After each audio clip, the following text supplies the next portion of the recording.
24 minutes to 7. Angelina Jolie is back in the UK today, hosting a summit aimed at putting a stop to sexual violence in war zones and ending the stigma attached to the victims of the crime. Something understands all too well. When she was 14, Angela was a happy teenager who loved studying, had ambitions of becoming a lawyer.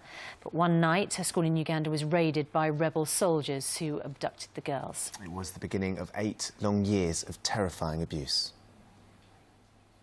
I was sleeping here. These people broke all the windows and they started pushing in their guns. They were like, if you run, then we are going to shoot you. That is how the nightmare began. I stayed in the bush 8 years. We were punished. We went through sexual violence, sexual harassment. We experienced everything. I thought maybe if I pray much harder, I will one day reach home. I have seen all I could see, and the years has gone.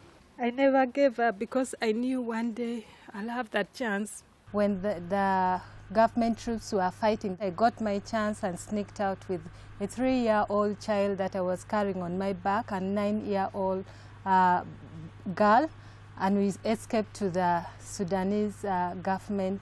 I was like, finally, I think I'm safe here. Well, Angela is here along with Erica Hall from the charity World Vision. Thank you very much for joining us, both of you. Angela, incredibly brave of you to tell your story, and thank you for sharing that with us. How did you come to be involved with the summit today? Yeah, thank you very much for hosting us.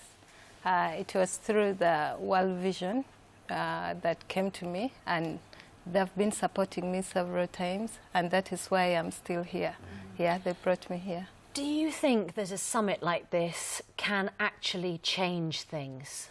Yeah, I think it can change things because, yeah, the world will hear our voice, because right now I'm standing for all the victims and then the children born in captivity.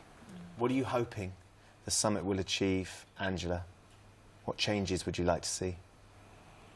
To me, what I want is change for the victims. We want really freedom, total freedom, and then the children born in captivity to be free. I think it's time for action to take place. We have been talking a lot of justice. We have been talking a lot of peace, but where's the peace if there's no justice? Yeah.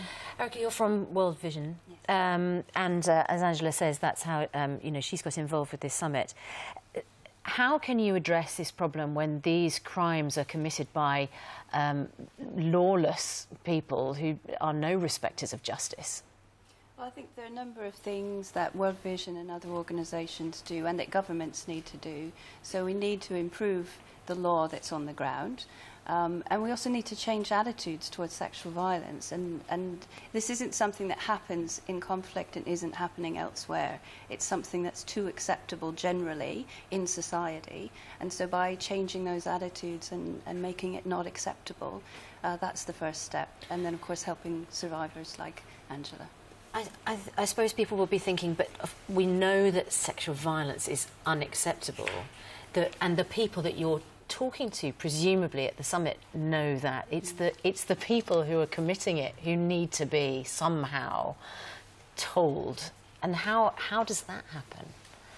Well, it's a combination. One of the things that the summit is looking to do is increase prosecutions. And right. So by holding people to account, it's not only saying what you've done is wrong and you have to be held to account and hopefully deter others from doing it, but it's also, as helping survivors by letting them know that it was not their fault. And Angela, you're making this speech at the summit. How are you feeling about talking in front of world leaders from all over Europe and all over the world? I really feel great. I feel strong, and I feel action will take place. And I just feel we are now free, and I know the rest who are really still in the bush, they'll come to know this and they'll come out. It's going to be encouraging. It's the most important thing. Yeah.